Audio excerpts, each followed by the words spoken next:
A imponente estrutura da colônia penal Berco erguiu-se diante de Anna Belova como um gigante de pedra, devorando o céu cinzento de novembro. Ela parou frente aos portões maciços, permitindo que uma ponta de dúvida a invadisse por um instante. O ar pesado da tarde parecia pressionar seus ombros, como se o próprio tempo tentasse impedi-la de seguir adiante.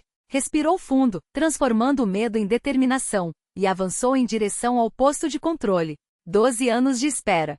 12 anos de preparação para aquele momento. Dentro do prédio administrativo, uma secretária de olhar cansado bateu os nós dos dedos na moldura da porta. Maxim Petrovitch, que tem uma candidata aqui. Anna Smirnova. Ao entrar na sala, Anna deparou-se com o diretor da colônia, Maxim Kamenki, entronizado atrás de uma mesa imensa como um monarca em seu trono. Atrás dele, na parede, o retrato severo do presidente observava tudo com a mesma expressão rígida do homem à sua frente. Sente-se, Smirnova, ordenou ele, apontando para uma cadeira dura de madeira. Anna colocou sobre a mesa uma pasta com documentos, enquanto suas unhas cravavam-se nas palmas das mãos. Dentro daqueles papéis, uma biografia impecavelmente falsificada, obra de um detetive particular que, por uma fortuna, havia forjado para ela uma nova identidade. O que traz uma jovem como você a um lugar desses? Kamenki folheava os documentos com desdém, enquanto um tom de sarcasmo tingia sua voz. Geralmente, quem vem parar aqui ou é fanático ou não tem para onde ir. Anna forçou um sorriso aberto, mas com um toque quase imperceptível de desafio. E se for as duas coisas? Ela endireitou os ombros, como se vestisse uma armadura invisível. Acredito no sistema de reabilitação e preciso de um emprego estável. A teoria que aprendi na escola de segurança não basta. Quero ver como as coisas funcionam na prática. Kamenki ergueu os olhos, e algo que poderia ser curiosidade brilhou em seu olhar. Smirnova, vou ser franco, o trabalho aqui é brutal. Nosso público não é exatamente receptivo. A maioria são criminosos endurecidos. Estou preparada, respondeu ela, firme, sem desviar o olhar. O diretor soltou uma risada seca. Com essa constituição de bailarina, vai dar conta de um reincidente de 2 metros? Uma onda de raiva genuína subiu por Anna. Ela já ouvirá aquilo antes, inúmeras vezes. Maxim Petrovitch, que treinei luta corporal com um instrutor de forças especiais. Meu avô dizia, não é o cachorro que late mais alto que é forte, mas aquele que morde quando menos se espera. A força física não é tudo. O que importa são a técnica e o caráter. Kamenki a observou em silêncio, como se tentasse decifrar um enigma. Bem, Smirnova, vamos testá-la. Contrato por experiência. Mas lembre-se, aqui as regras são diferentes. Às vezes, é preciso fechar os olhos para certas coisas. Anna franziu a testa de propósito. Não tenho o hábito de ignorar abusos, disse, enfatizando cada palavra. O ar no escritório ficou denso. Kamenki recostou-se lentamente na cadeira, os dedos tamborilando na mesa. Abusos. Palavra interessante, Smirnova. Você sabe como as coisas funcionam aqui? Em qualquer sistema a ordem vem em primeiro lugar. Minhas regras. Anna não baixou os olhos. Sabia que precisava marcar sua presença, ser inesquecível. Amanhã às 7 em ponto, esteja aqui para o briefing. Se atrasar, considere que não há vaga para você. Estarei pontual, respondeu Anna, levantando-se. Ao sair, sentia o peso do olhar de Kamenki nas costas. O primeiro passo estava dado. O eco dos passos ressoava pelos corredores úmidos da prisão, onde as paredes pintadas de um verde desbotado pareciam sugar a luz. Anna caminhava ao lado de Sokolov, um guarda veterano que a guiava pela rotina do lugar. Na cantina, sempre 3 por turno, murmurava ele monótono. No chuveiro, fique atenta, é lá que as brigas mais acontecem. De repente, um barulho de luta e gritos abafados veio de uma curva adiante. Anna instintivamente moveu-se na direção do som, mas Sokolov segurou seu braço. Para onde você vai? Sussurrou ele, tenso. Não se meta se quiser sair viva daqui. Estão batendo em alguém. Anna arrancou o braço. Não é da sua conta, insistiu Sokolov, bloqueando sua passagem. Só passe reto. Mas ela já havia contornado o homem e dobrou a esquina. No final do corredor, 2 guardas espancavam metodicamente um detento magro, que se encolhia no chão, protegendo a cabeça com as mãos. Um deles levantou o cassete para desferir mais um golpe. Parem! Gritou Anna avançando. Os guardas viraram-se surpresos, até que a surpresa deu lugar à hostilidade. E você, quem é? Rosnou o mais velho. Smirnova, nova integrante da equipe de segurança. O que está acontecendo aqui? Não é problema seu, novata, cuspiu o outro. Some daqui. Anna tirou do bolso um pequeno gravador e ligou, ostentando o aparelho. Pergunta oficialmente: qual a justificativa para o uso de força contra um preso? Os guardas trocaram olhares. Foi então que Kamenk apareceu no corredor. Seu olhar varreu a cena, o detento ensanguentado, Ana com o gravador, antes de fixar-se nos subalternos. O que está acontecendo? Perguntou com uma calma calculada. Maxim Petrovitch, flagrei um uso indevido de força, disse Ana, aproximando-se. Sokolov, interrompeu Kamenk. Leve o detento para a enfermaria. Anote que ele caiu da escada. Sokolov, que acabará de chegar, assentiu rápido e ajudou o homem a se levantar. Mas isso não é verdade, protestou Ana. E você, Smirnova, virou-se o diretor para ela no meu escritório. Agora. Quando a porta se fechou atrás deles, Kamenk avançou sobre Ana, imponente. O que você acha que está fazendo? Cumprindo meu dever. Impedi um crime. Crime? Repetiu ele, quase rindo. Você sabe onde está? Isso aqui não é um jardim de infância, Smirnova. São assassinos, estupradores, bandidos. Com eles, não há outra forma. Nós representamos a lei, retrucou Ana firme. Se agirmos como eles, onde fica a diferença? Kamenk estreitou os olhos. Você não viu nada, entendeu? Não entendi. Ana balançou a cabeça. Não vou encobrir crimes, mesmo que sejam cometidos por quem usa farda. Esqueceu que esses distintivos trazem responsabilidades, não só poder? Os olhos de Kamenk brilharam com algo perigoso, não apenas raiva, mas uma curiosidade predatória. Parece que você é mesmo diferente, Smirnova. Ana não recuou, embora o medo lhe apertasse as entranhas. O plano estava funcionando. Ele anotara. Agora, precisava consolidar sua posição. Sou apenas uma pessoa com princípios. Se isso surpreende, é porque faz tempo que não encontra uma. O ar no escritório estava carregado, como antes de uma tempestade. Lá fora, as sombras do entardecer de novembro engoliam a luz. Quer ser heroína? Provocou Kamenk, reclinando-se na cadeira. Pessoas como você ou quebram, ou vão embora, ou, quem sabe, servem de exemplo, rebateu Ana. O diretor soltou uma risada curta, áspera. Smirnova, você está começando a me agradar. Tanto idealismo, quase comovente. De repente inclinou-se para a frente.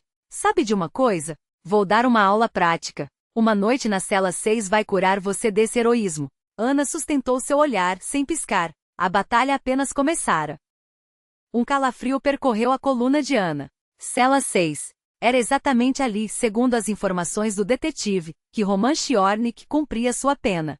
Seu objetivo estava a poucos metros, separado apenas por uma porta de metal. Ela forçou um tom de indignação na voz, como se a ideia a aterrorizasse. Isso é ilegal. Você não tem o direito. Na minha prisão, cortou Kamenk, batendo cada sílaba como um martelo. As leis aqui sou eu quem escreve. Ele levantou o telefone interno, apertando um botão com dedos grossos. Mikhalich, vem aqui. E traga o Petrov. Ana baixou a cabeça, escondendo o sorriso que escapava por um segundo nos lábios. Dentro dela, uma onda de triunfo crescia, quase sufocante. A armadilha funcionou. Tão fácil que chegava a ser suspeito. Kamenk havia caído exatamente onde ela queria, como um peixe engolindo o anzol sem resistência. Maxim Petrovitch deixou a voz tremer, calculando cada palavra. Talvez eu tenha sido muito dura. É só que, eu acredito no sistema. Na justiça. Ah, você ainda vai aprender em que acreditar. Kamenk a observava com o olhar afiado de um gato brincando com um rato. A cela 6 é uma excelente escola de vida. Lá dentro, você vai conhecer pessoas que te ensinarão como o mundo realmente funciona. Uma batida na porta. 2 guardas entraram. Um homem robusto, de rosto curtido pelo tempo, e um jovem de olhar cortante, quase hostil. Mikhalich, o mais velho, recebeu um aceno seco do diretor. Leve a Smirnova até a cela 6. Que ela faça amizade com os moradores até o amanhecer. Mas Maxim Petrovitch, o jovem Petrov, franziu a testa. Lá dentro tem. Ele se interrompeu, como se tivesse dito demais. Eu sei muito bem quem tem lá, cortou Kamenk gelado. Cumpra a ordem. Os corredores da colônia penal se estendiam como as entranhas de um labirinto, úmidos e mal iluminados.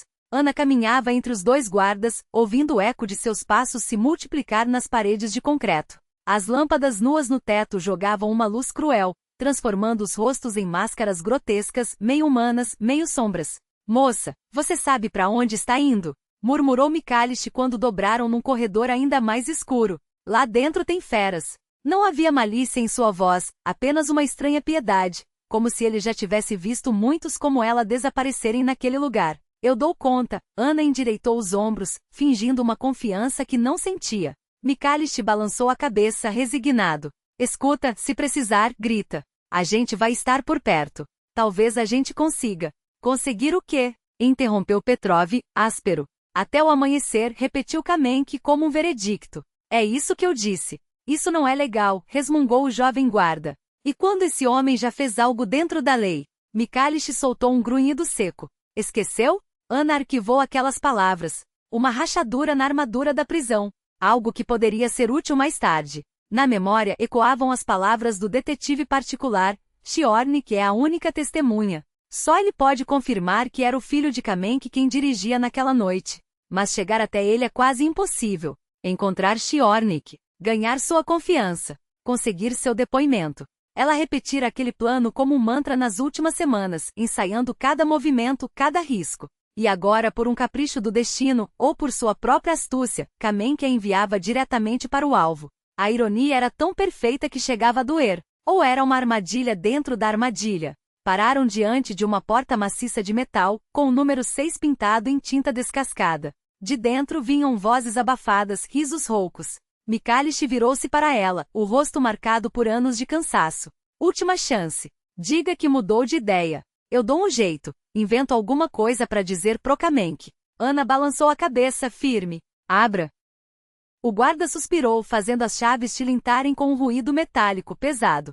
Seu funeral, moça. A porta rangeu ao se abrir, como se relutasse em liberar o que havia dentro. 6 pares de olhos se voltaram para ela, fixos, predatórios. O ar da cela era denso, saturado de fumaça de cigarro e um cheiro ácido de suor e desespero. Tem visita para vocês, anunciou Mikhailish, sem entusiasmo. Até o amanhecer. Por ordem do diretor. Um homem alto, de cabeça raspada e pescoço de touro, levantou-se lentamente da cama de concreto. Seus músculos se moviam sob a pele como cabos de aço. Vamos ver quem aguenta mais, sussurrou Ana, cruzando o limiar. A porta se fechou atrás dela com um estrondo surdo, final, como a tampa de um caixão. O som ecoou em seus ossos. Dentro da cela 6, o silêncio se tornou uma coisa viva, elástica, prestes a arrebentar. 6 homens a observavam com a intensidade de lobos avaliando uma presa ferida. O ar era espesso, carregado de fumaça e do cheiro áspero de corpos não lavados há dias. Ana sentiu o coração bater na garganta, mas manteve a postura ereta,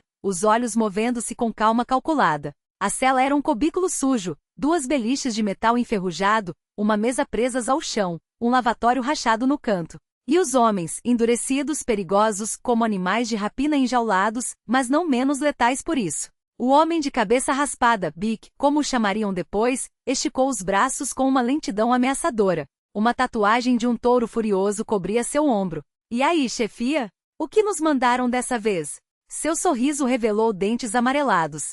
Uma bonequinha de saia para distrair a irmandade? Devem ter pensado que a gente estava entediado. Ele fez um gesto teatral com a mão, como um anfitrião apresentando sua casa. Os outros riram, tensos, à espera. O diretor deve ter pirado de vez, comentou um homem magro, com fios de cabelo branco nas têmporas. Mandar uma gatinha dessas pra cá não é humano. Ana varreu a cela com o olhar, buscando ele. No canto, deitado na cama inferior, um homem de cerca de 40 anos observava tudo em silêncio. Seus olhos afiados, cansados como os de alguém que vira demais da vida sem ilusões, atraíram. Chiornik. Bic deu um passo à frente, estendendo a mão em direção ao seu rosto. Ana recuou com um movimento rápido, a voz firme. Não se aproxime. Eu avisei. Opa, que temperamento, riu o tatuado Séclores, coberto de cicatrizes e desenhos na pele. Algo metálico brilhou em sua mão, uma lâmina improvisada feita de lata. Não seja ingrata, docinho. A gente só quer brincar um pouco. Ele avançou, e Ana pressionou as costas contra a porta, preparando-se para reagir. Seu olhar voou novamente para o homem no canto. Por favor, que seja ele. Por favor, que eu não tenha me enganado. Chega, molecada. A voz foi baixa, mas cortou o ar como uma lâmina. A cela inteira congelou. O homem no canto levantou-se devagar. Agora Ana podia vê-lo melhor, magro, mas com a força compacta de um lobo, olhos escuros que pareciam perfurar a alma. Dama sob meu teto, disse ele com uma autoridade tranquila, incontestável. Roma, que porra é essa? Bic abriu os braços, confuso. Ela é só uma vadia, uma ratinha de delegacia. Eu disse, chega. Chiornik o encarou com um olhar que não deixava espaço para discussão. Bic hesitou, mas recuou. Séclores resmungou, escondendo a lâmina com um movimento quase imperceptível. Caralho, o Roman tá de olho na garotinha. Seu sorriso torto não chegava aos olhos. Tá com medo de competição, é? Shiornik o fitou por um longo momento. Séclores engoliu em seco, como se de repente tivesse lembrado porque aquele homem era temido até entre os presos mais brutais. Entendido, o chefe murmurou, levantando as mãos em sinal de rendição. Sua palavra é lei. Ana sentiu a tensão na cela se dissipar devagar, como névoa ao sol. Shiornik apontou para a cama inferior junto à parede oposta à entrada.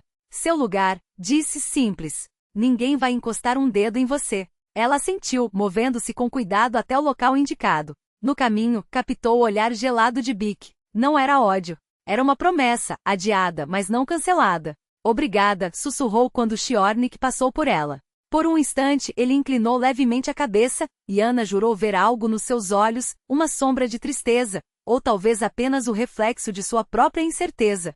A noite na cela 6 se arrastava interminável. Os presos jogavam cartas, trocavam palavras baixas, lançando olhares furtivos para a intrusa. Ana permaneceu sentada na beira da cama, a postura relaxada, mas cada músculo tenso como uma corda de arco. Quando os outros se distraíram com mais uma rodada, Shiornik aproximou-se e sentou-se a uma distância respeitosa. Você não é só mais uma ratinha de delegacia, disse ele, baixando a voz. A voz dele era baixa, mas cada sílaba pesava como uma sentença. Havia algo em Ana que não se encaixava no perfil de uma guarda comum, nem a postura, nem o olhar. Shiornik estudava-a com a intensidade de quem decifra um código, como se cada gesto, cada pausa entre as palavras pudesse revelar a verdade por trás da máscara. Simplesmente não estou acostumada a me curvar, respondeu Ana, medindo cada palavra como se fossem grãos de areia em uma ampulheta. Um erro de cálculo e tudo desmoronaria.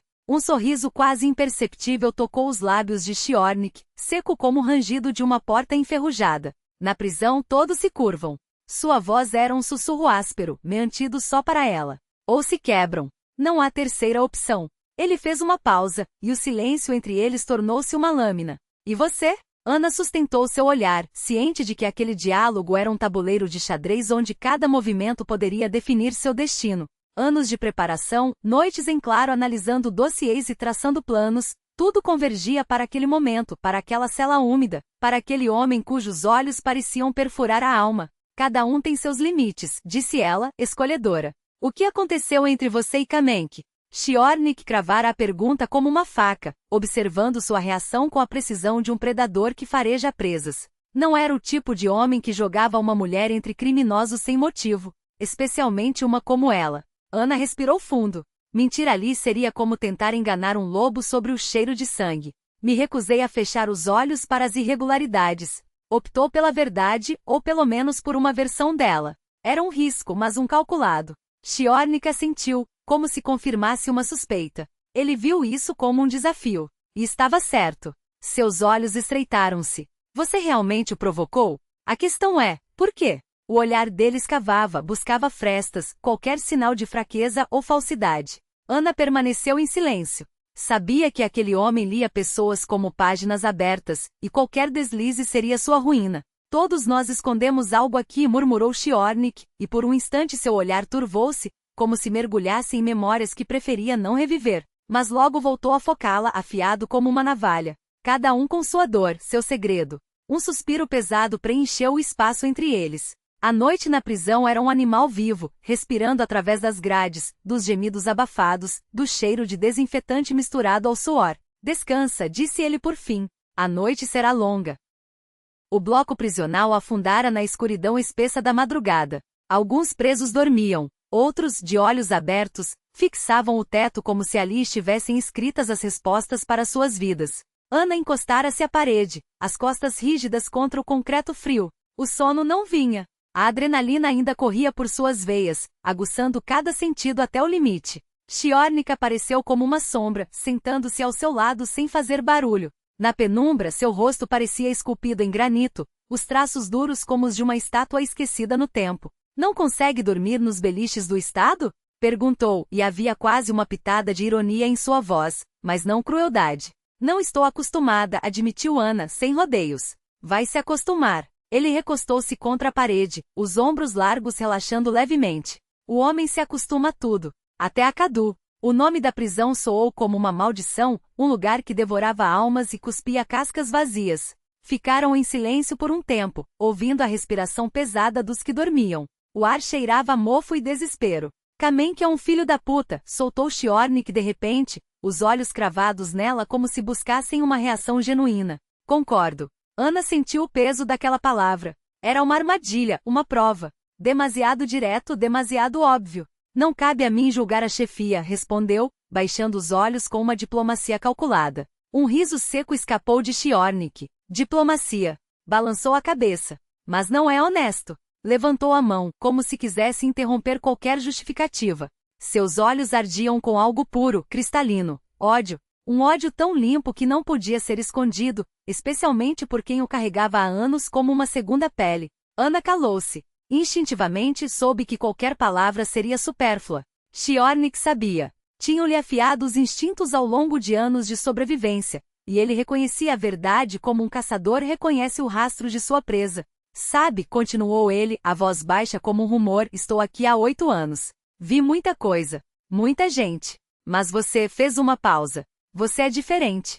Seus olhos perfuravam-na, exigindo uma resposta que não precisava ser verbalizada. O que há entre você e ele? O que ele fez com você? Ana ergueu o olhar, encontrando o dele. Naquele instante, sentiu que seu destino pendia por um fio. Cada um tinha suas contas a acertar, suas batalhas silenciosas. Cada um carrega suas próprias dívidas, disse, e suas palavras pairaram no ar como fumaça. Shiornik a observou por longo tempo, como se decifrasse algo além das palavras. Então assentiu, não como quem aceita uma resposta, mas como quem toma uma decisão. Podemos ter um interesse em comum, declarou por fim. Mas não aqui. Não agora. Levantou-se para ir embora, mas hesitou por um segundo, como se algo o retivesse. Durma. Eu vigio. Sua voz carregava uma promessa, e de repente Ana entendeu. Ele vigia mesmo. Aquela certeza estranha, um farol tênue em meio à escuridão de predadores.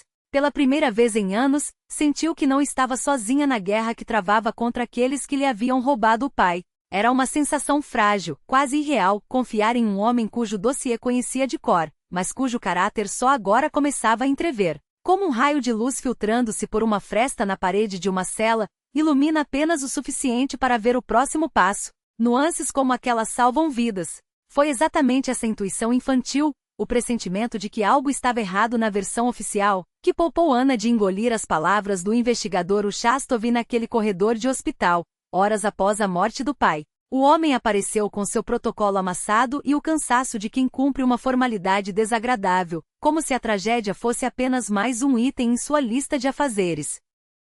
Segundo testemunhas, seu filho invadiu a contramão, disse ele à avó, com a paciência forçada de quem repete uma lição decorada. A voz arrastava sílabas, como se o próprio ar da sala pesasse.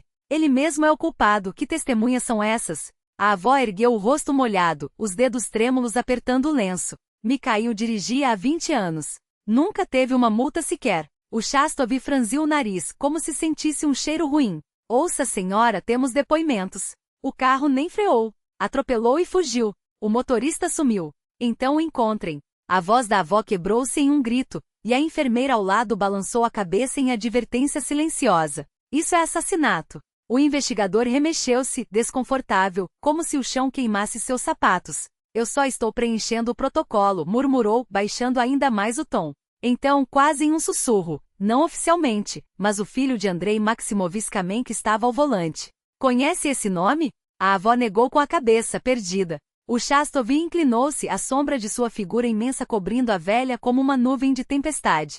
É gente dos órgãos. O caso já foi resolvido. Como assim resolvido? Os dedos da avó cravaram-se no tecido da farda do homem como garras. Mataram meu filho. Ele se soltou com um movimento brusco, como se queimado. As coisas são assim. Eu só trouxe o protocolo para assinar. Ana observava tudo daquele canto, os olhos arregalados, a mente registrando cada palavra, cada gesto, como uma câmera que grava sem pausas. Não entendia ainda o peso daqueles nomes, daqueles olhares furtivos, mas algo dentro dela já sabia. Aquele momento, o cheiro de antisséptico misturado ao suor do investigador, o brilho metálico das algemas no cinto dele, o urso de pelúcia esmagado contra seu peito, seriam marco zero. O antes e o depois. O ursinho. Último presente do pai, testemunha muda de um juramento que ela nem sabia ainda ter feito.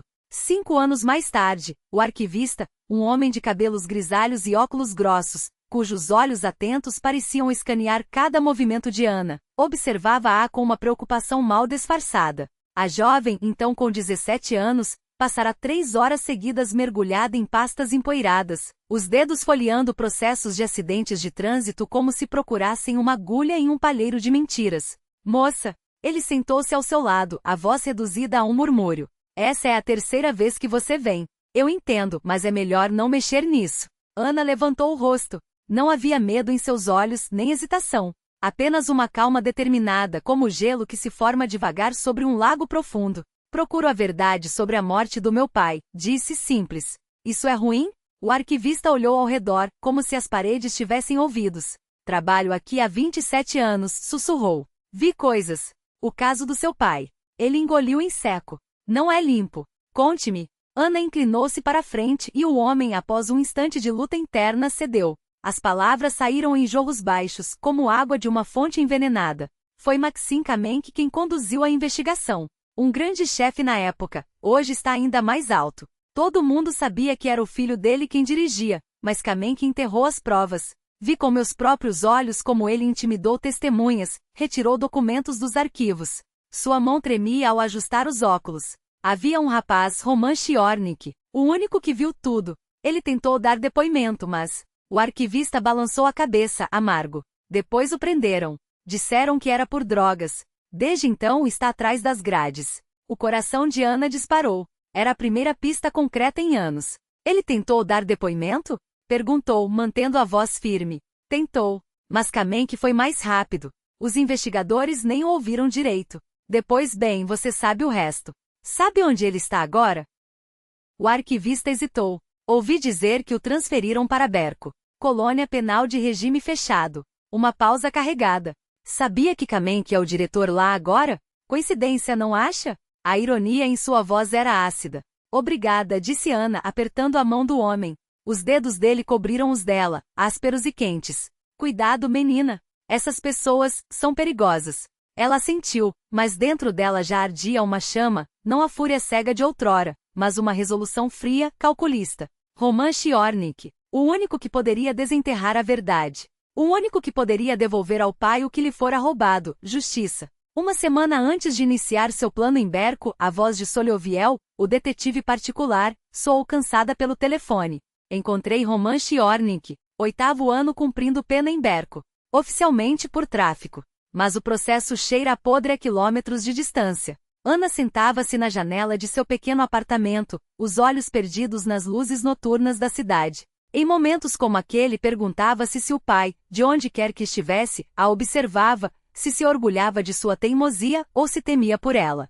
O que descobriu sobre ele? Figura complicada, resmungou o detetive. Antes da prisão, era um empresário de porte médio, limpo, sem ligações com o crime. Dentro da cadeia ganhou respeito. Não é daqueles que abusam do poder, mas também não é ingênuo. Cumpre sua palavra. E tem sangue nas mãos só quando não há escolha. Ele foi transferido para Berco logo após o julgamento, lembrou Ana. Exato. E sabe o que é mais interessante? A voz de Solioviel baixou. Kamenk assumiu o comando lá um mês antes da transferência de Chiornik, como se o tivesse puxado para perto, para mantê-lo sob controle. Ana fechou os olhos, processando. É minha única chance de conseguir seu depoimento. Impossível, cortou o detetive. Berco é uma fortaleza. Visita só para familiares, e mesmo assim sob vigilância. Você não tem como chegar perto dele. Uma pausa. Então, devagar. E se eu conseguisse um emprego lá? O quê? Solioviel quase engasgou. Como guardinha? Ana, você está louca? Isso é suicídio. Sabe o que é uma prisão de regime fechado? O tipo de gente que tem lá dentro? Kamenk vai te reconhecer em 5 minutos. Uso o sobrenome da minha mãe. Meus documentos estão em ordem, meu histórico é limpo. Por que ele desconfiaria? Porque é uma ideia insana. O detetive suspirou longo e pesado. Asterisco, escute, vamos tentar pelo caminho oficial. Conheço alguns investigadores honestos? Já tentamos, interrompeu Ana. 7 anos de petições, queixas, recursos. Resultado? Silêncio. Kamenk é intocável. Sem uma testemunha, não temos nada. Mas arriscar sua vida? Não há outra maneira. Ela precisava da ajuda dele, dossiês, esquemas, horários. Tudo que pudesse ser útil. Solioviel calou-se por tanto tempo que Ana pensou que a ligação tivesse caído. Quando finalmente falou, sua voz soou abafada como se viesse do fundo de um poço. Você é igual ao seu pai. Teimoso demais para recuar. Havia admiração naquela frase. E medo. E resignação. Está bem, concordou ele. Prepararei tudo o que puder. Mas prometa uma coisa. Ao primeiro sinal de perigo você sai. Prometa. Prometo, mentiu Ana, sabendo que não recuaria. Não até ter o que veio buscar. Lá fora a noite engolia a cidade. Em algum lugar, além daquelas luzes, entre muros de concreto e arame farpado, estava o homem que poderia desvendar a verdade. E ela estava disposta a pagar qualquer preço para que essa verdade finalmente viesse à tona. Encontrarei justiça, papai, pensou, olhando para a foto na parede. Custe o que custar. Smirnova?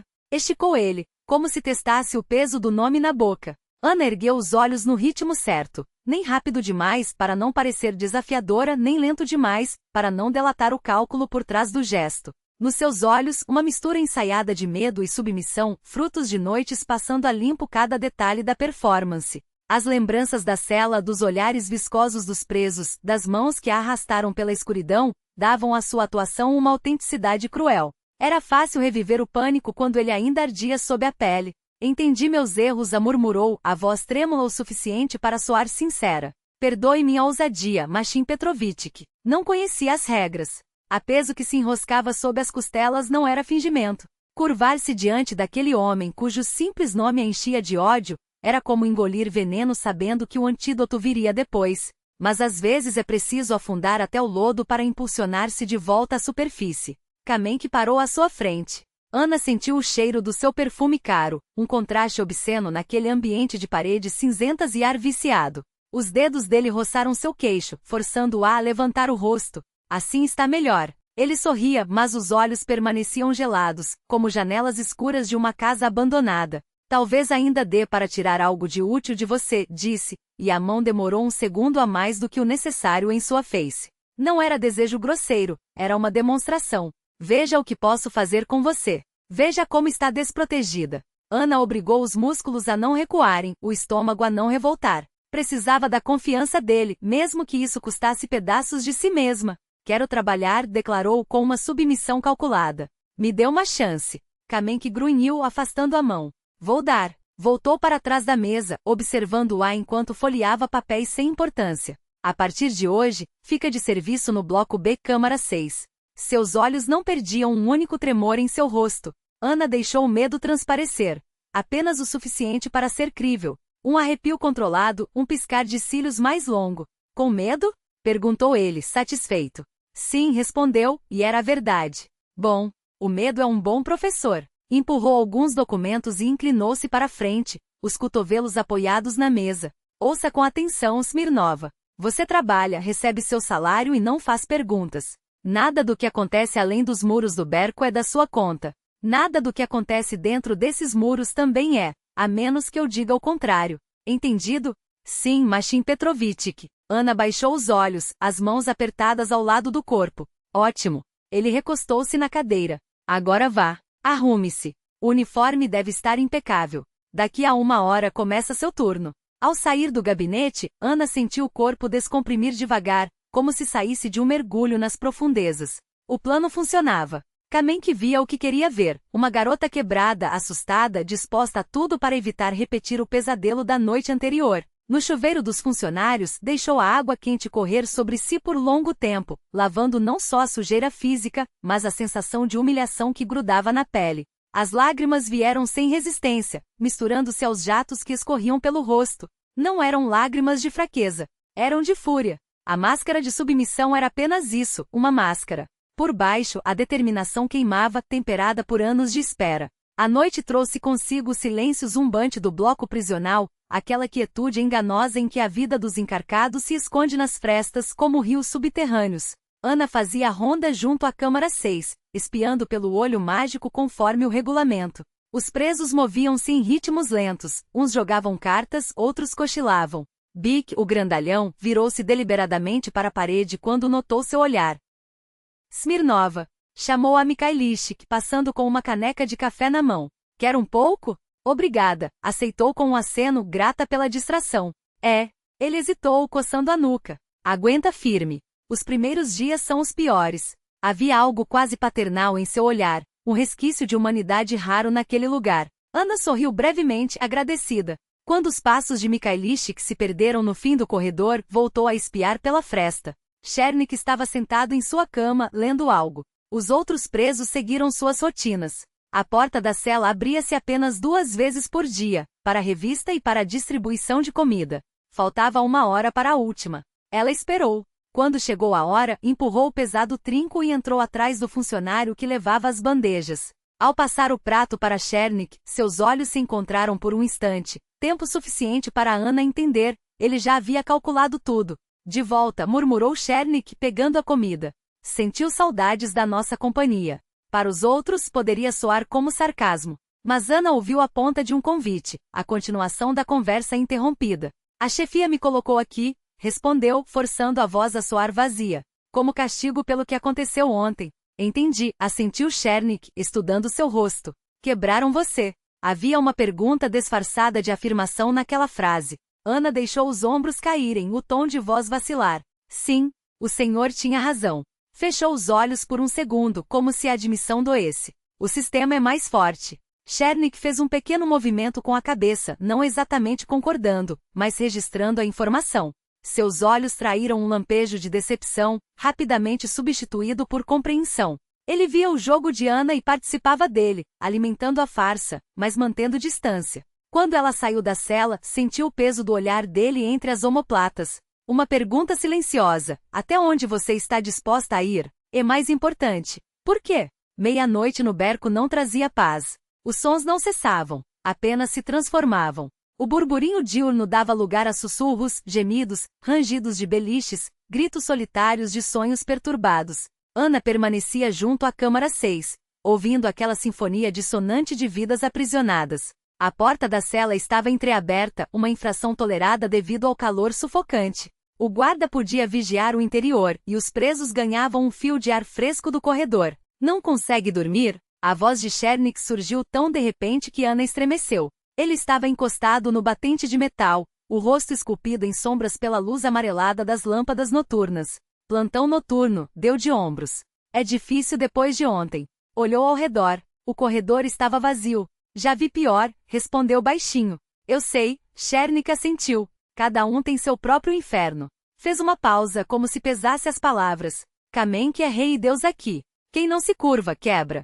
Tentou quebrar você também. Talvez tenha conseguido, deixou escapar com um amargor genuíno na voz. Não acredito, retrucou Chernik calmo. Quem se quebra olha diferente.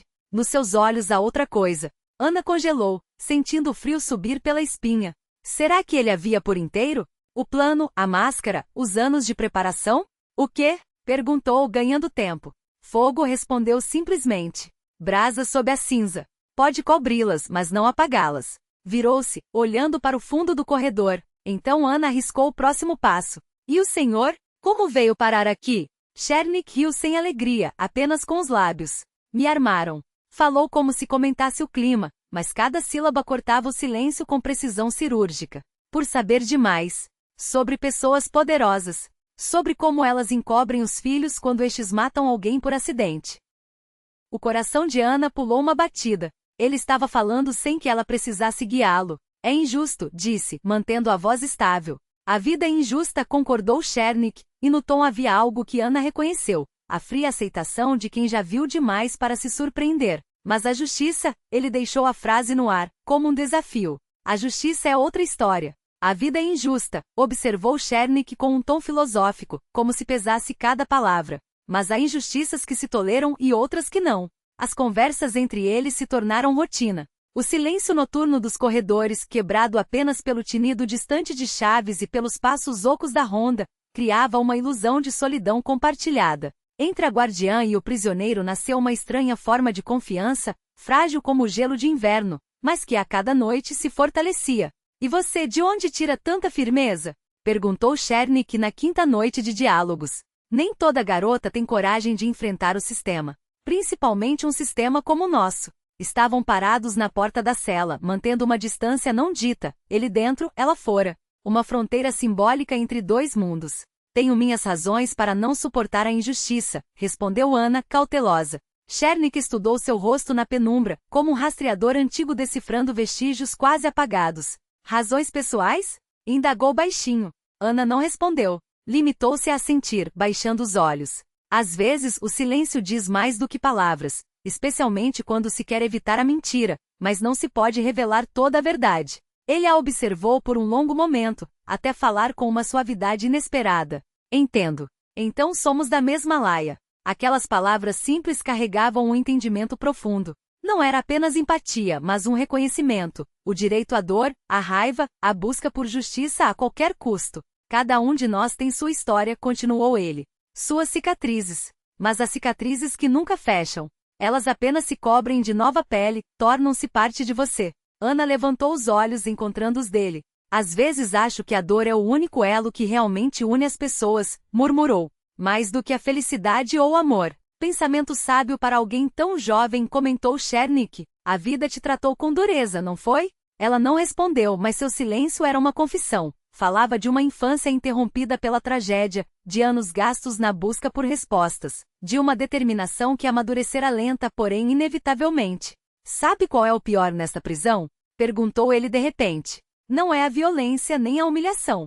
É perceber que o mundo continua sem você. As crianças crescem, os amados encontram outros, os amigos esquecem seu rosto. E quando você sai, se sair, descobre que seu lugar não existe mais. Sua voz carregava uma melancolia tão aguda que Ana, sem pensar, estendeu a mão, tocando levemente seus dedos apoiados na porta de metal. Um gesto fugaz que quebrava todas as regras, mas cheio de uma humanidade simples. Nem todos têm para onde voltar, disse ela baixinho. Mas isso não significa que não possam recomeçar. Chernik a encarou com surpresa, que aos poucos deu lugar a algo parecido com respeito. Você é uma garota estranha, Smirnaia concluiu. Em outra vida poderíamos ser amigos. Por que não nesta? Perguntou Ana, consciente da ingenuidade da pergunta, mas sentindo a necessidade de fazê-la.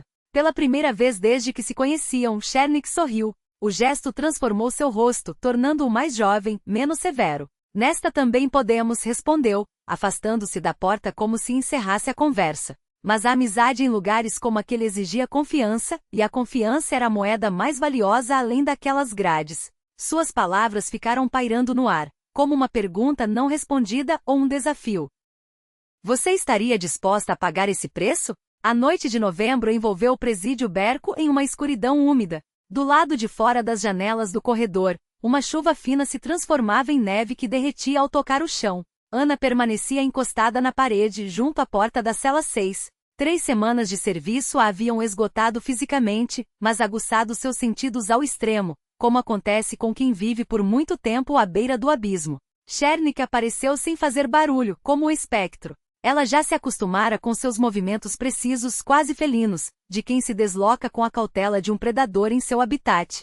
Sabem que tenho pensado ultimamente? Disse ele baixinho, apoiando-se no batente da porta, espelhando sua postura. Como a vida é estranha. Nunca se sabe onde se encontra ou onde se perde algo. À luz fraca das lâmpadas noturnas, seu rosto parecia esculpido em pedra escura. As sombras acentuavam as rugas profundas nos cantos dos olhos e da boca, não eram marcas da idade, mas do peso de um saber amargo demais para seus anos. Escute, Krasivaia, chamou-a de repente em um tom mais íntimo. Quer saber por que estou aqui de verdade?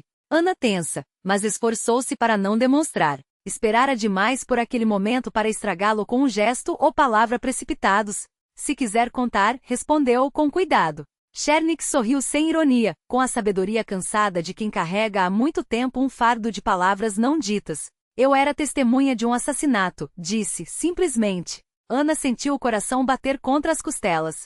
Sua própria voz soou estranha quando repetiu. Assassinato? Sim, confirmou ele com um aceno. 12 anos atrás. Vi um homem ser atropelado bem na faixa de pedestres. Fez uma pausa como se organizasse as memórias. Um engenheiro, homem decente de terno. Franziu a testa tentando recordar. Beloz, acho. Sim, o sobrenome era Belov. Ana congelou. 12 anos de espera, de dor, de busca. E ali estava o momento da verdade, quase banal em sua simplicidade. Por dentro, tudo vibrava de tensão, mas ela manteve a calma. Só os nós dos dedos, brancos de tão apertados contra a moldura da porta, atraíam. Havia uma mulher com ele, continuou Chernik. Provavelmente a esposa. Ela só se machucou, mas ele balançou a cabeça. Morreu na hora. Suas palavras não eram um teatro para ganhar compaixão, mas um lamento genuíno, vindo daquela parte da alma que nem mesmo as paredes da prisão conseguiram endurecer. Conte mais, pediu Ana, lutando para que a voz não tremesse. Se não for incômodo. Chernik a observou fixamente, como se tentasse enxergar além da máscara profissional. Então assentiu como se tomasse uma decisão. Eu estava de carro, voltando tarde de uma reunião com sócios, começou baixando a voz a um sussurro. Vi o casal na faixa. Freiei, mas do lado surgiu um esportivo caro, em alta velocidade. Direto contra eles. Fechar os olhos como se revivesse a cena. Ao volante, um garoto bêbado. Dava para ver até de longe. Atropelou o homem, que foi arremessado a uns 5 metros. A mulher gritou. Engoliu em seco. E o moleque nem parou. Acelerou e seguiu em frente. Ana ouvia cada palavra como se fosse gravada a fogo em sua memória. Tantas vezes imaginara aquele momento, tentando reconstruir os últimos instantes do pai, que quase sentia o impacto, o chiado dos pneus, o grito da mãe. Anotei a placa, continuou Chernik. Tenho boa memória para números. Parei, chamei a ambulância, a polícia. Tentei acalmar a mulher e ir embora, suspirou. Quando os policiais chegaram, dei meu depoimento. Disse que estava disposto a testemunhar. Um sorriso sem alegria apareceu em seus lábios. Achava que a justiça seria feita. Ri secamente. Ingênuo, não? Encontraram um pacotinho debaixo do tapete, bem na entrada. Muito conveniente. Ana ouvia, sentindo crescer dentro de si uma onda de fúria pura, queimando os olhos e turvando a visão. Mas quando fui dar meu depoimento sobre o acidente na delegacia, já como preso, ninguém quis me ouvir. Você não viu nada, entenderam? Senão, a pena fica mais pesada. Chernik falava baixo, mas cada palavra ecoava com clareza cortante no silêncio noturno. Depois me chamaram para conversar com um investigador. Um homem imponente cheio de condecorações. Esqueça o que viu, disse ele. Não houve acidente nenhum. Você entende como são as coisas, não é? Ele calou-se, e naquele silêncio havia toda a amargura de quem esbarrou num sistema onde a verdade não vale nada se você não tem poder. Ficaram em silêncio. Os ruídos da prisão à noite, uma tosse distante, o rangido das camas, murmúrios abafados, criavam um pano de fundo estranho para aquela confissão. Ana sentia algo se revoltar dentro dela. Tinha a confirmação do que sempre soubera. Mas uma coisa era desconfiar. Outra, muito diferente, era ouvir a verdade da boca de uma testemunha. E você sabe quem estava ao volante? Perguntou ela finalmente. Chernik olhou para ela com uma expressão nova, como se avaliasse se ela estava preparada para a resposta. Claro, disse ele com um sorrisinho amargo. Andrei Kamenk, o filhinho do papai, nosso querido chefe. Ana sentiu um calafrio percorrer a coluna. Uma coisa era saber pelos boatos, outra, ouvir de quem viu tudo com os próprios olhos. O papai arrumou tudo, continuou Chernik. Conexões, dinheiro, ameaças, o pacote padrão. E me obrigaram a calar a boca. Como? Perguntou Ana baixinho, embora já conhecesse a resposta. Já disse, plantaram drogas, me deram uma pena. 3 anos no começo, depois mais 5 por violação de regime. Disse que se eu abrisse a boca me enterrariam de vez. E eu tinha uma mãe doente, uma filha pequena. Ele desviou o olhar, e Ana viu o maxilar se contrair. A mãe não resistiu, morreu há 5 anos. A filha cresceu em orfanato. Agora já é adulta, nem escreve mais. Sua voz carregava uma dor tão antiga que Ana, sem pensar, estendeu a mão e tocou-lhe levemente o pulso. Um gesto rápido, quase imperceptível, que quebrava todas as regras, mas cheio de uma humanidade que não cabia naquele lugar. Sistema, murmurou Chernik com uma raiva contida. Odeio essa merda. Ela esmaga tudo que é vivo, tritura as pessoas como uma máquina de moer carne. Mas você não está aqui por acaso, está? Seu olhar penetrante parecia enxergá-la por dentro, atravessando camadas de disfarce e fingimento. Por que isso te interessa? Perguntou ele, direto. São muitas perguntas para uma simples curiosidade. Ana sabia, era o momento da verdade. Mentir agora significaria perder a confiança do único homem que poderia se tornar seu aliado. Mas dizer a verdade colocaria em risco anos de preparação, a operação inteira, a própria chance de justiça. Seus olhares se encontraram, e algo mudou. Como se entre eles, nascesse um entendimento tácito de 2 pessoas que carregavam há muito tempo o peso de uma verdade não dita. Mikhail Belov era meu pai, disse Ana, baixinho. Chernik congelou. Seus olhos revelaram primeiro surpresa, depois compreensão. Seu pai? Ele quase não emitiu som. Então você não está aqui por acaso. Não era uma pergunta. 12 anos me preparei para este momento, respondeu ela, sentindo um alívio estranho ao dizer a verdade. Procurei testemunhas, provas, mas todos os rastros levavam a becos sem saída, exceto um. Você completou Chernik por ela. Ana assentiu sem desviar o olhar. Precisava encontrá-lo, obter seu depoimento. É a única chance de provar a culpa de Andrei Kamenk e a cumplicidade do pai dele em encobrir o crime.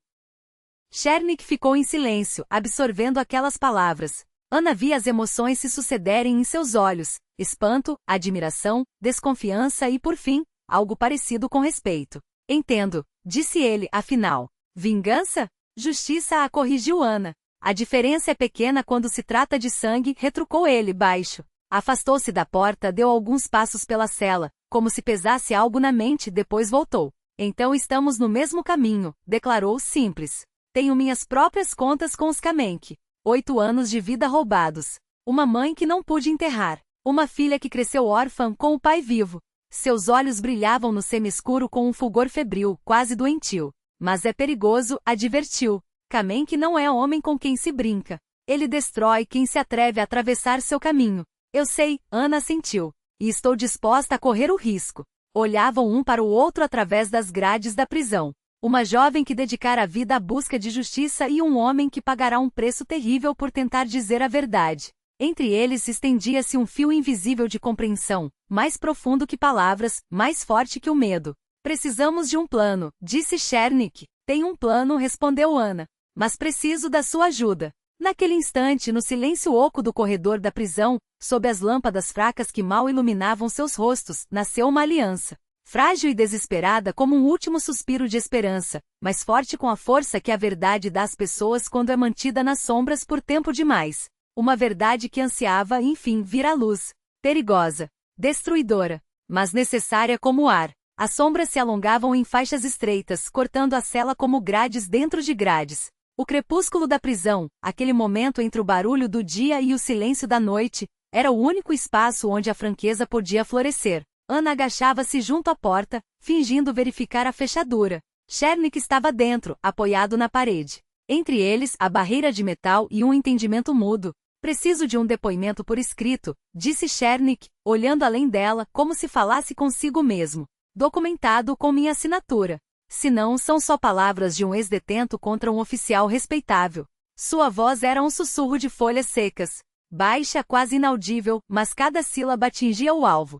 Mas ninguém vai me ouvir assim, de graça. Um riso sem alegria escapou-lhe. O sistema não gosta que exponham suas mentiras. Ana lançou um olhar rápido pelos lados. O corredor estava vazio, mas ela sabia. A qualquer momento poderia aparecer uma ronda ou outros guardas. E se organizássemos uma fuga? Perguntou, quase em segredo. Você daria seu depoimento na promotoria? Tenho um contato, um investigador que cuida de um caso de abuso de poder no Berco. Chernik olhou para ela como se, de repente, a parede tivesse falado. Fuga? Suas sobrancelhas subiram. Você enlouqueceu? Daqui não se foge.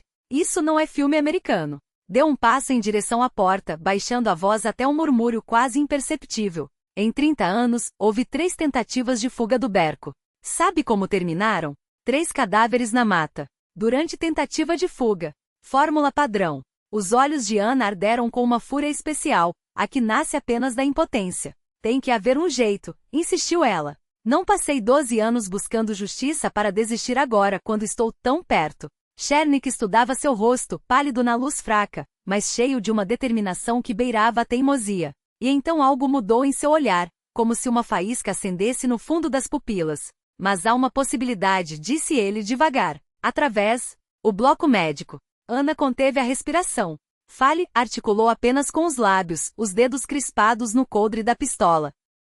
O médico do presídio Semionicki era um detento com privilégios condenado por fraude, uma pena leve comparada aos crimes que cercavam aquelas paredes. Tinha uma dívida com Chernik. Anos antes, nos primeiros dias de encarceramento, quando ainda tremia como um novato entre lobos, fora o próprio Chernik quem o salvara de ser marcado como o Pushene, o pária do sistema, destino pior que a morte social. Agora a moeda seria cobrada. Ele pode simular um ataque, explicou Chernik seco, sem rodeios. Apendicite ou dor no peito, tanto faz. O importante é que seja convincente. Você será designada como acompanhante. Fez uma pausa calculada. No bloco médico há brechas. Às vezes, só um guarda fica de plantão. Não precisou dizer mais.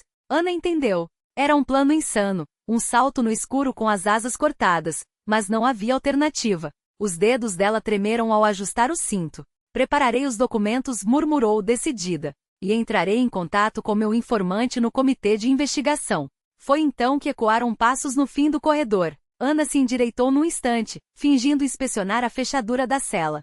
Os olhos de Chernik brilharam com uma compreensão mútua. Amanhã, sussurrou ela sem som. Amanhã, repetiu ele, recuando para as sombras.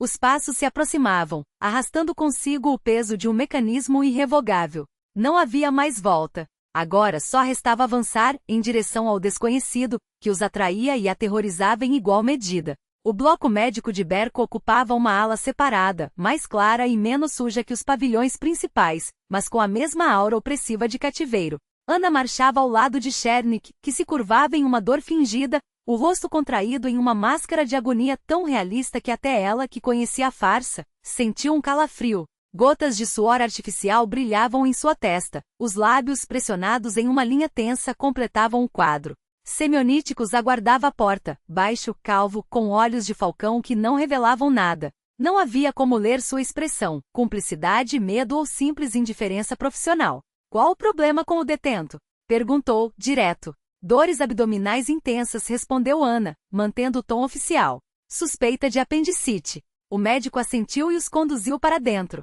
O consultório era frio, silencioso, com o cheiro ácido de antissépticos misturado ao mofo de papéis antigos. Armários médicos alinhados nas paredes, uma maca desgastada, uma mesa coberta por prontuários amarelados. A guarda pode esperar do lado de fora, disse Semionític, olhando para Ana. O regulamento exige a presença de um acompanhante, rebateu ela, seguindo o script combinado. O médico deu de ombros, como se a burocracia fosse um incômodo menor. Como quiser, só não atrapalhe. Aproximou-se de Chernik e iniciou o exame, posicionando-se de modo a bloquear a visão das câmeras no teto, câmeras que Ana sabia haviam sido desligadas para manutenção na noite anterior, cortesia de um guarda simpatizante e uma propina generosa. Dói aqui? Perguntou Semionític em voz alta, pressionando o abdômen de Chernik. Um gemido resposta. Outro, mais alto, quando o médico apertou um ponto estratégico. Enquanto a encenação seguia, Ana deslizou um maço de papéis preparados para a beira da mesa. Temperatura elevada, diagnosticou Semionític sem olhar para ela. Precisa de uma injeção. 1 minuto. Ele se afastou em direção ao armário de medicamentos, obstruindo a visão da porta. Chernik, então, se endireitou num movimento rápido. Ana estendeu-lhe uma caneta. Os dedos dele voaram sobre as páginas, preenchendo lacunas, assinando onde era necessário. Nenhuma palavra foi dita. Só o tic-tac do relógio na parede quebrava o silêncio, como uma bomba-relógio prestes a explodir. Eu, Chernik Roman Sergeyevich, testifico que em 15 de novembro de 2012, às 19h45, no cruzamento das ruas Lenin e Pushkin, as palavras ganhavam forma precisas, implacáveis em sua veracidade. Datas, horários, o número da placa do carro, e o mais crucial, a assinatura de Kamensky no documento que arquivara o caso. Tudo está aqui, murmurou Chernik, entregando as folhas a Ana. Ela correu os olhos pelo conteúdo, o lugar, a hora, a ordem para fechar a investigação. Eu vi esse papel quando fui chamado ao gabinete dele pela primeira vez, confirmava a declaração. Ana guardou os documentos sob a camisa do uniforme contra o peito. O papel queimava como brasas. Agora só preciso passar isso para meu contato, sussurrou. Assim que minha escala terminar. Não teve tempo de concluir. A porta se arrebentou com um estrondo, como se atingida por um ariete. No vão surgiu Kamensky, ladeado por 2 guardas armados com fuzis de assalto. O ar gelou. Que cena comovente, ironizou Kamensky, com um sorriso que não chegava aos olhos. Tão íntima. O mundo parou. Ana sentiu um frio metálico percorrer a espinha, o coração batendo descompassado, como se tentasse escapar das costelas. Semionític recuou até a parede, tentando se tornar invisível. Chernik se ergueu, a máscara de dor desaparecendo num instante. O que está acontecendo aqui? Kamensky avançou, os olhos caindo sobre a ponta de papel que escapava da camisa de Ana. Com um movimento rápido arrancou os documentos. Seu rosto empalideceu à medida que lia, manchas vermelhas brotando como queimaduras. Smirnov, rosnou, a voz abafada como se falasse através de algodão.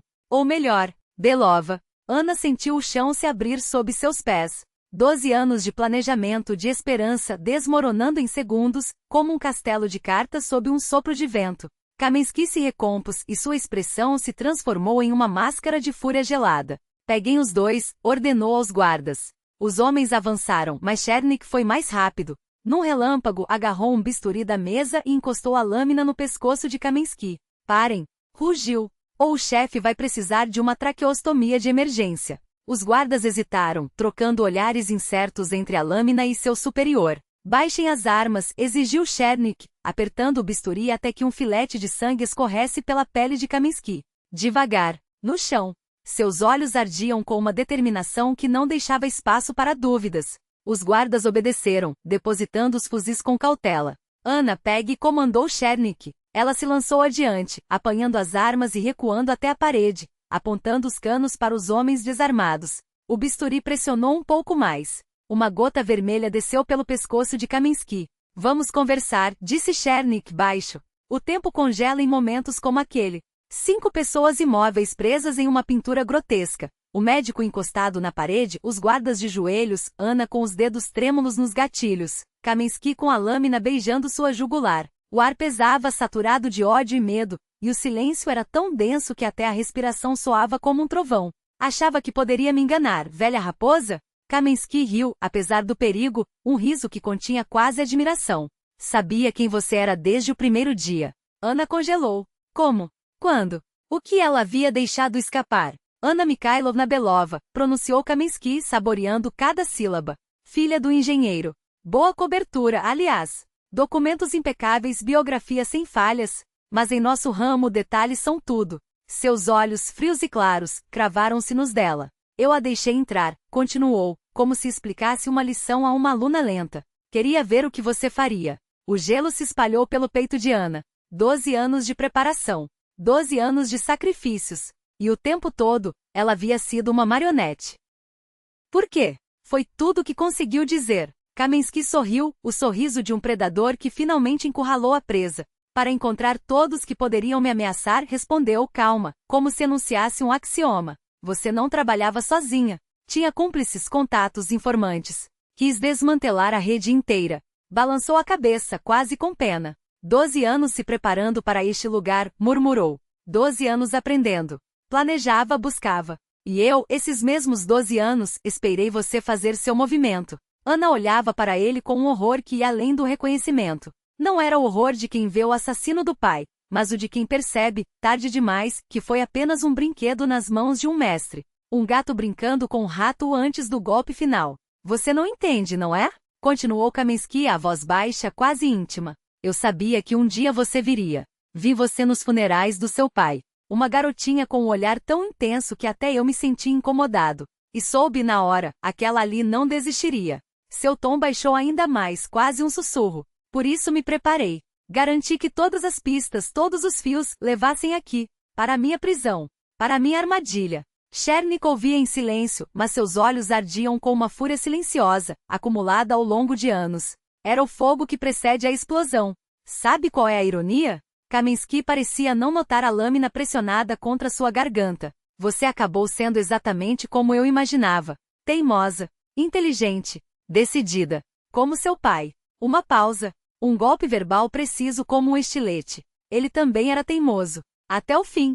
Anna estremeceu como se tivesse levado um soco. As palavras atravessaram a camada de gelo que a protegia e atingiram algo profundo, algo que doía há 12 anos. Mas havia algo estranho no tom dele. Uma nota dissonante. Você nunca soube porque seu pai morreu, disse Kaminsky quase com delicadeza. Não, admitiu ela, a voz rouca. Acha que foi um acidente? Um garoto bêbado ao volante? Ele balançou a cabeça, como se lamentasse sua própria ignorância. Seu pai estava cavando onde não devia.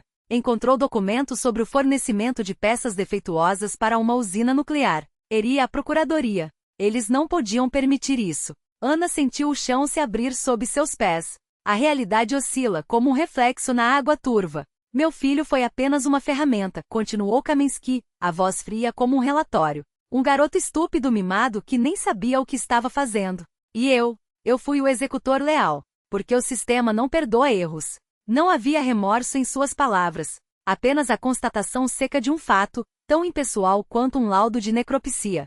Agora precisamos terminar o que começamos há 12 anos. Seus olhos brilharam com algo que Ana nunca tinha visto neles. Uma satisfação quase artística, como se cada peça do tabuleiro tivesse finalmente caído no lugar. Eliminar as últimas testemunhas. O silêncio no ambulatório era denso, elástico. O tempo se esticava, cada segundo uma eternidade de tensão. Os olhos de Kaminsky, calculistas, iam de Ana a Chernik e voltavam, como se avaliassem o próximo lance em um jogo já ganho. Agora vou ter que eliminar vocês dois, disse ele, com a naturalidade de quem comenta o clima. Um acidente. Uma tentativa de fuga. A lâmina do escalpelo em sua garganta parecia não incomodá-lo. Ele conhecia as engrenagens do sistema, os fios invisíveis que moviam as marionetes. Sabia que uma vez posto em movimento, aquele mecanismo não pararia por vontade própria. Kaminsky, a voz de Chernik veio das profundezas como um rosnado abafado. Uma mistura de fúria, desespero e algo mais primitivo. O instinto de um animal que pressente a morte. Você foi longe demais. Ana sentiu de repente uma calma estranha. Como se naquele instante tivesse revivido os últimos 12 anos em um flash, dos funerais do pai até aquele momento, à beira do abismo. Durante todo aquele tempo achará que era caçadora. Mas agora via a verdade. Era presa, conduzida passo a passo até a armadilha final. Só que presas às vezes têm garras escondidas. Tenho cópias de todos os documentos, disse ela surpresa com a firmeza da própria voz. Depoimentos das testemunhas do acidente. Gravações das conversas do Andrei no bar, antes de dirigir. O laudo do legista sobre as lesões do meu pai. Kaminsky inclinou levemente a cabeça apesar da lâmina. Seus olhos, pela primeira vez, revelaram uma sombra de incerteza. Não era medo. Era a cautela de um jogador que percebe, tarde demais, que subestimou o adversário.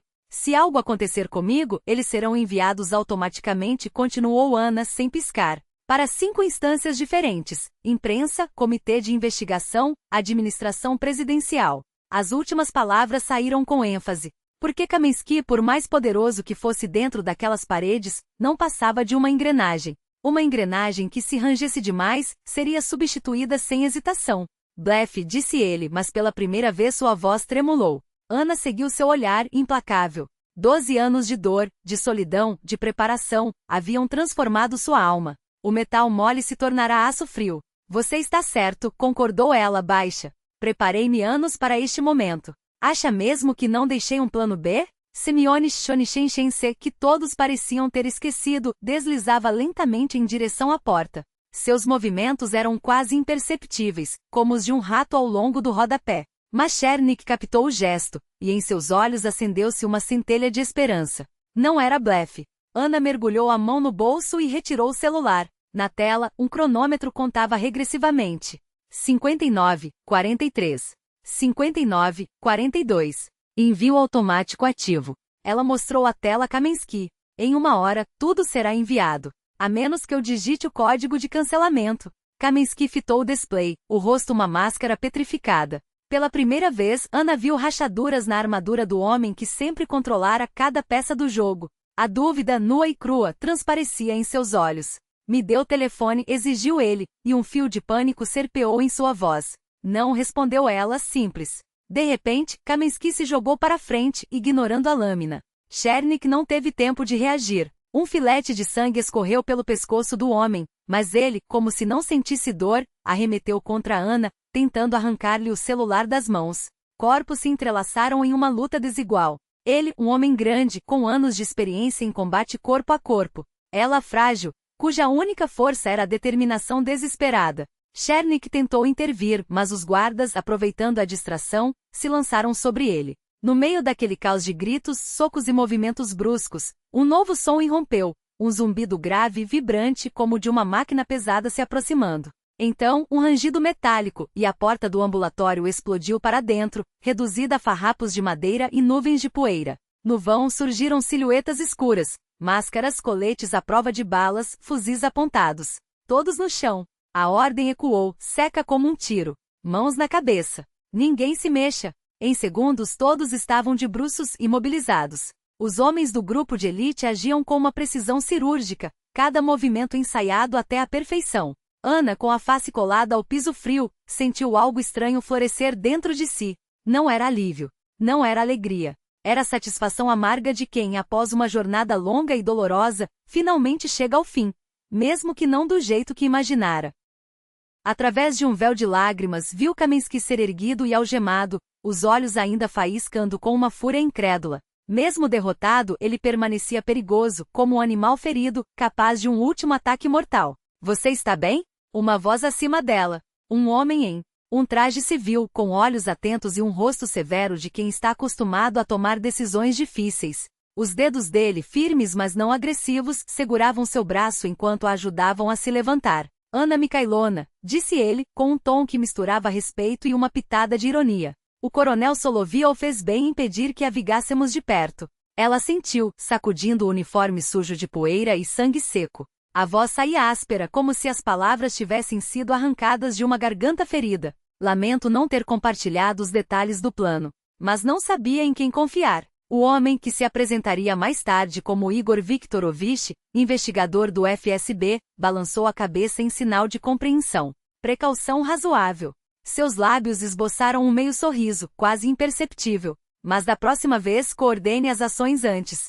Poderia ter terminado muito pior. Anna seguiu seu olhar até Chiornik, que era erigido pelos soldados do Spetsnaz. Nos olhos do prisioneiro uma expressão ambígua, alívio misturado à desconfiança, como se ele ainda esperasse acordar de repente em sua cela, descobrindo que tudo não passará de um delírio de sua mente torturada. Do lado de fora, o pátio da prisão banhado pelo sol frio de novembro parecia um oásis de normalidade em meio ao pesadelo surreal das últimas horas. Alguém havia jogado uma jaqueta sobre seus ombros, e Anna a apertou contra o corpo, observando enquanto Kaminsky era conduzido até o veículo blindado. Sem o boné regulamentar, os cabelos desalinhados e manchas de sangue no colarinho, ele parecia estranhamente vulnerável, quase comum. Não o demônio que assombrava seus sonhos há 12 anos, mas um homem derrotado, arrastado pela própria teia de mentiras.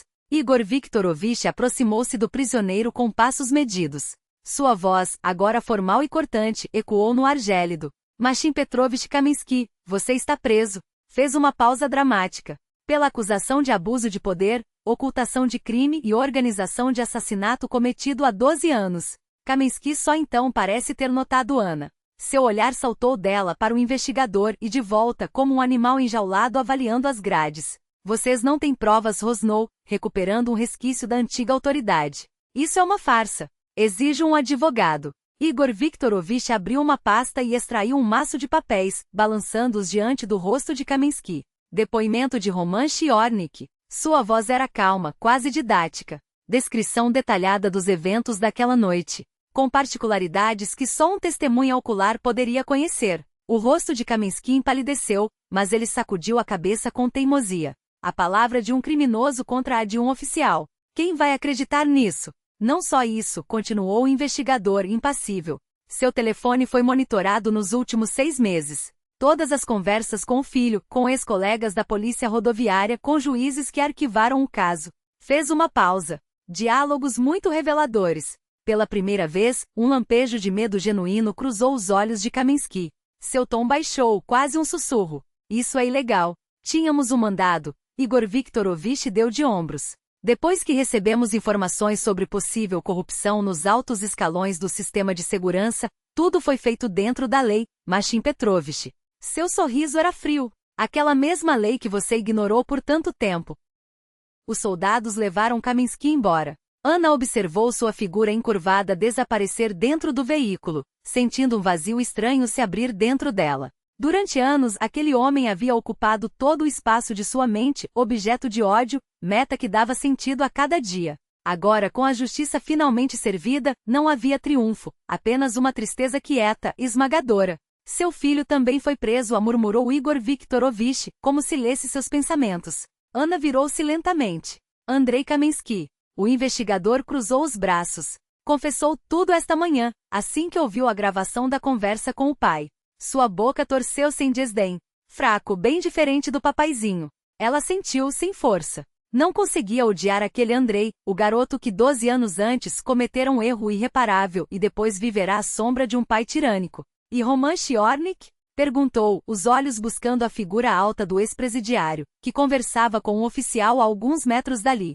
Revisão do processo, respondeu Igor Viktorovich. Com as novas evidências tenho certeza de que será libertado. Talvez até receba a indenização pelo encarceramento injusto. Shiornik sentiu o peso do olhar de Ana e virou-se. Seus olhos encontraram os dela por um instante, e ele fez um pequeno aceno, um gesto que carregava gratidão, respeito e algo mais, algo que nem as palavras mais eloquentes conseguiriam expressar. 3 meses haviam se passado desde aquele dia no presídio Berko. 3 meses que mudaram tudo. O túmulo de Mikhail Belov estava impecável, apesar dos 12 anos desde o enterro. Ana visitava o local todo mês, independentemente do clima, contando ao pai sobre suas vitórias e derrotas, sobre cada passo em direção à justiça. Dessa vez, porém, não estava sozinha. Roman Shiornik mantinha uma distância respeitosa, dando-lhe espaço para o último diálogo que realmente importava. Ela depositou um buquê de crisântemos brancos, as flores favoritas do pai, sobre a lápide e tocou a pedra fria onde seu nome estava gravado. Papai, sussurrou, a voz trêmula. Seu assassino foi punido. Os Kamensky haviam sido condenados, o filho a 7 anos, o pai a 15. Mikhail Belov fora totalmente reabilitado. Agora todos sabiam que ele estivera certo sobre aquelas remessas para a usina nuclear. Salvara vidas, ainda que ao custo da própria. O vento farfalhava nas copas das árvores desfolhadas, como se carregasse uma resposta. Ana fechou os olhos, imaginando que o pai a ouvirá, que em algum lugar do universo ele sorria, finalmente em paz. Cumpri minha promessa, murmurou. Encontrei a verdade. Sentiu passos suaves atrás de si e virou-se. Shiornik aproximou-se, parando a alguns passos de distância. Sem o uniforme prisional, com o cabelo e a barba parados, ele parecia outro homem, como se a casca dura da prisão tivesse se desprendido, revelando quem sempre estivera ali. Mikhail era um homem bom, disse ele, olhando para a lápide. Percebi isso naquela noite, quando o vi. Havia algo em seus olhos, na forma como protegia a esposa. Sua voz falhou. Lamento não ter podido ajudá-lo na época. Você ajudou agora, respondeu Ana, baixinho. Isso é o que importa. Ficaram em silêncio, 2 estranhos unidos por um fio invisível do destino. A filha de um homem assassinado e a testemunha de seu crime, ambos marcados por um sistema que os quebrara, mas que, contra todas as probabilidades, encontraram força para lutar. A verdade sempre vence, disse Ana por fim. Mesmo que tarde. Shiornik soltou um riso sem alegria. Nem sempre. Mas às vezes. Seus olhos brilharam com uma calorosa intensidade. Às vezes, ela tem a ajuda de pessoas como você. Ele hesitou antes de acrescentar. Vou para São Petersburgo. Minha filha concordou em me encontrar. Uma sombra de medo cruzou seu rosto. Pela primeira vez em 8 anos. Isso é maravilhoso, disse Ana, sincera. Estou com medo, confessou ele. Medo de não reconhecê-la. Ou de que ela não me aceite. Ela vai aceitar, afirmou Ana com uma certeza que não sentia, mas que precisava oferecer. Apenas dê tempo a ela. Permaneceram mais alguns instantes em silêncio, até que juntos começaram a caminhar em direção à saída do cemitério. À frente, estendia-se uma estrada desconhecida, a de uma nova vida. Uma vida sem vingança, sem a obsessão pelo passado. Uma vida em que finalmente podiam construir um futuro. Ana recebeu a pasta, sentindo um nó apertar sua garganta. Anos de luta e ali finalmente a vitória da justiça estampada em documentos oficiais. O promotor continuou com voz firme. Kamensky foi condenado a 15 anos em regime fechado. Considerando sua idade e a gravidade dos crimes, é uma pena que na prática equivale à prisão perpétua. Fez uma pausa, como se pesasse cada palavra antes de acrescentar. E a você, Ana Mikhailovna, oferecem uma vaga no comitê de investigação. Sua habilidade, determinação e abordagem pouco convencional impressionaram a direção. Ela ergueu os olhos, surpresa. Mas eu agi fora da lei. Infiltração e engano. Às vezes é preciso transgredir as regras em nome de uma justiça maior, respondeu o promotor, com um leve sorriso. O importante é nunca esquecer por que se faz isso. E você não esqueceu. Isso faz toda a diferença. Ana olhou pela janela para a cidade que se estendia lá embaixo, um emaranhado de segredos, tragédias e injustiças ainda por desvendar. Sua voz saiu baixa, mas firme. Aceito. Vou ajudar a restaurar a justiça. Era o que seu pai teria querido ver. Virou-se para o promotor, os olhos brilhando com uma convicção recém-nascida. Que outras crianças não fiquem órfãs por causa da covardia e da impunidade. Que o sistema funcione como deveria. O promotor assentiu, estendendo a mão. Bem-vinda à equipe, Ana Mikhailovna. Do lado de fora, os primeiros flocos de neve começaram a cair puros, renovadores. Cobriam a terra como um sudário branco, apagando as marcas do passado e preparando o chão para um novo começo. Ana observava aqueles flocos dançarem lentamente, e lhe parecia que entre eles, pairava o espírito do pai, sereno, em paz, como se finalmente tivesse encontrado repouso. Sua odisseia de 12 anos chegará ao fim, mas um novo caminho se abria à frente. Um caminho em que a verdade já não era uma arma de vingança, mas uma ferramenta de cura. Uma escolha que agora fazia não por dívida com o passado, mas por responsabilidade com o futuro. E enquanto a neve continuava a cair silenciosa e implacável, Ana soube que pela primeira vez em anos, não carregava mais o peso da sombra que a perseguia. Carregava sim algo muito mais leve e muito mais poderoso, a certeza de que dali em diante, cada passo seu seria dado não para destruir, mas para reconstruir.